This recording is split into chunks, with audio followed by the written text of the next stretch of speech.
Hey guys, welcome back to the channel. We are continuing our castle tour, which I am including palaces in because I feel like they're kind of the same thing. Um, I've done one early on of Buckingham Palace, but I wanted to also go back in, I've said it a couple times, and look at multiple videos because there's no way one little video is going to cover everything. This one is another one from the Royal Collection Trust, which I think did a really good job on the last video that we watched. But it's inside Buckingham Palace's East Wing. Explore the rooms behind the famous balcony. And I will link this video in the description along with links to Patreon and how you can support the channel here on YouTube. But yeah, let's go ahead and get into it. I do know that the East Wing was built, I think, by Queen Victoria when she and Albert started having their family. So I'm sure it'll get into that and we can learn all about it. And let's do it.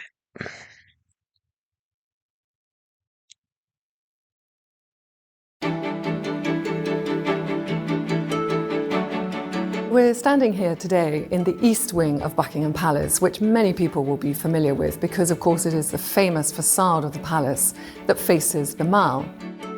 We're standing at the moment in the that centre makes room, sense. which, as its name suggests, is right in the centre of the principal floor.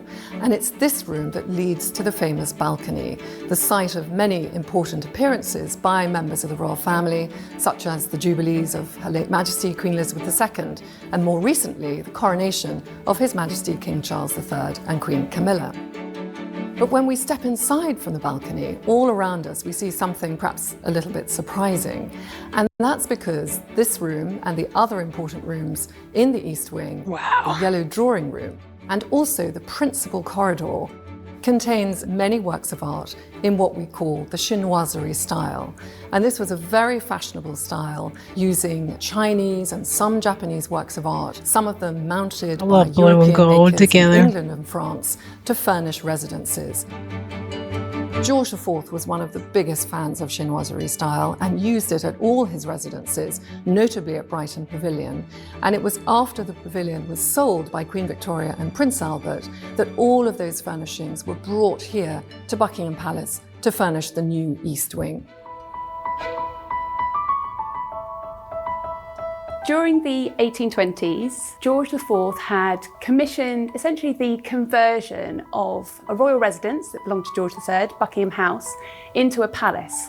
However, he had died before he could occupy the palace, and indeed it was his niece, Queen Victoria, who became the first British monarch to move into the newly renovated Buckingham Palace in 1837. By 1845, it was becoming increasingly clear that Buckingham Palace wasn't large enough for Queen Victoria and her then 4 children, and the architect Edward Blore was then commissioned to draw up plans for a new wing to Buckingham Palace. Between 1847 and it's not big enough. 1849, the new East Wing was added to Buckingham Palace. At Albert's suggestion, a balcony was actually added to the front of the palace. This gave the royal family a platform on which to be seen and to connect with the public. There you go, Albert. Good job, sir. That's gorgeous. The East Wing was financed mostly through the sale proceeds of the Royal Pavilion in Brighton, which had been George IV's Pleasure Palace. When the decision was made to sell the Royal Pavilion, Queen Victoria thought that the building would be demolished, so the decision was made to strip out not only the artworks but the fixtures and fittings from the Royal Pavilion. Prince Albert was really the driving force with the reuse of these in the East Wing. So many of the artworks and fixtures and fittings were incorporated into the rooms on the principal floor. Good. Behind me are a number of objects that came from the Royal Pavilion. The Chinese wallpaper was rediscovered by Queen Mary, and it had been stored at Kensington Palace, where many of the fixtures and fittings had been transported in 1847 to 1849. Queen Mary took the decision to rehang it here in the Yellow Drawing Room. Also in this room, My we grandma see would the have liked that. fantastic fireplace. This was one of over 40 Wow. fireplaces which were jemmied off the walls from the Royal Pavilion and placed here in Buckingham Palace. Wow. On top of the fireplace are a pair of Chinese porcelain bottle vases and the Kailing clock. The Kailing clock consists of chopped up Chinese vases and possibly a teapot, as well as these wonderful gilt bronze motifs for the sunflower, which was George IV's motif. In the centrum here at Buckingham Palace, there is a wonderful chandelier, which was one of 9 made for the music room at the Royal Pavilion. It's in the shape of a lotus flower, and the idea was that you'd have the impression of these 9 floating lotus flowers from the ceiling. It's beautiful. In front of the mirrors, we have a pair of Chinese export porcelain vases. They were originally oil lamps, but have now been adapted to modern life with electricity. Here in Imagine the how corridor, much we have 4 something like that is large worth. pagodas. They were added to by George IV with these hexagonal bases Blue and the white. gilt bronze arrowheads at the top, making them 14 foot high to look incredibly impressive in the music room where they sat between the piers and the windows.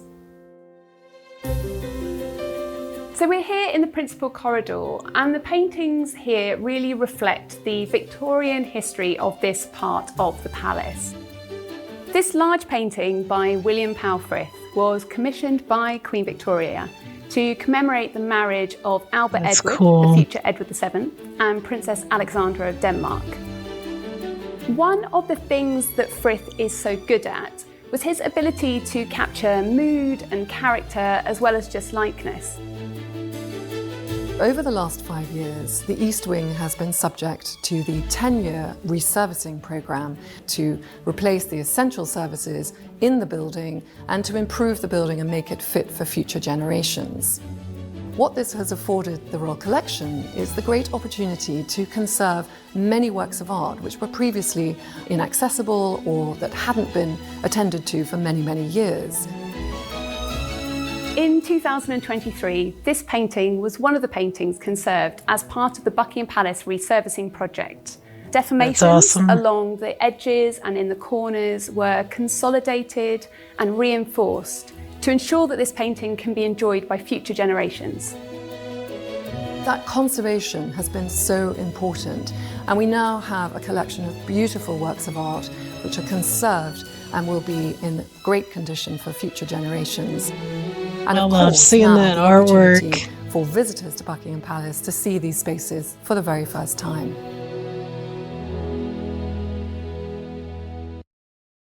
That was a great video. Yeah, I've actually got a lot of videos from the Royal Collection Trust saved, and some of them actually are videos of where they're conserving some of the art, and even I think one of was it Queen Victoria's like watercolor book or something like that.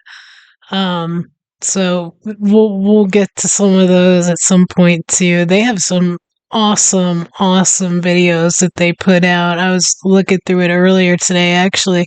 But this one was fantastic. But you see what I mean? Like, there's no way one video is going to cover all of that. That was, that was a short video, but it was just on one part of Buckingham Palace, and it didn't cover everything. So, yeah, I don't know how you guys feel about counting these palaces as castles, but I feel like it's friggin' gigantic and it houses monarchs. So to me, it's kind of the same thing. But yeah, I'm a big fan of this. I'm still enjoying all of it. I think it's all really, really interesting. And yeah, if you want to drop some of the some names of some castles that we haven't looked at yet in the comments, I'll try to go through it and see what I can find. Even if it's something I might have a video on already. Like I've said, they're not covering everything in all of them, so I'm going to end up doing multiple ones for sure. But yeah, thanks guys for watching with me. I appreciate you guys so much. I couldn't do this without you. I love all of my subscribers. You guys are awesome. Yeah, don't forget to hit the like button, subscribe, share, hit the bell for notifications, hype it, and above all, have an awesome day. Thank you guys.